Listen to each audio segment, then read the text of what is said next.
Эртний цайны замаар аяллаа зорилго.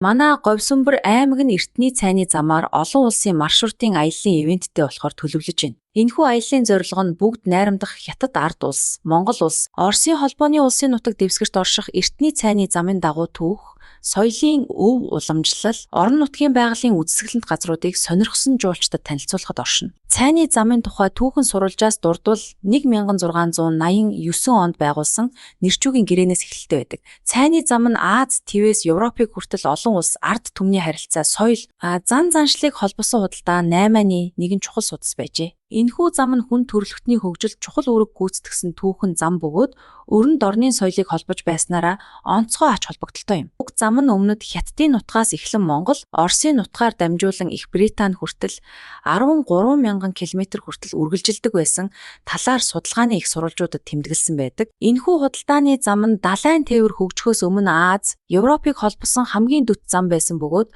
одоогийн Монгол улсын нутгаар 1150 км газар дамжин өнгөрдөг байжээ. Цайны замын өртөө нь эдүгэ манай Говьсүмбэр аймгийн нутгаар дайрч өнгөрдөг байсан юм. Манай аймаг нь 2022 онд цайны замын хотуудын гишүүн болсон. Тодорхойлох нэг гол өртөө гэвэл эвцгийн өртөө бол Чойрын богд уулын ард орших өртөө юм. Мөн Говьсүмбэр аймгийн Чойр хот бол Монгол улсын босоо тэнхлэгийн олон улсын транзит тээврийн чухал зам бөгөөд Москва, Бээжингийн төмөр замын нэг төв зангилаа билээ.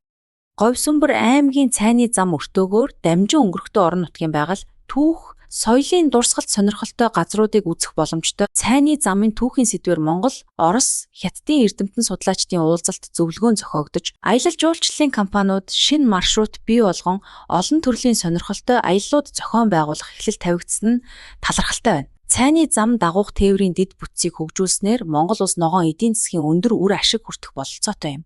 Бидний ураа эртний түүхээ танин мэдж их ногоон дэлхий, соёл уламжлалтай эв хамтын амьдралаар ирээдүг бүтээе. Бүхэн манай Говьсүмбэр аймагт тавтай морилороо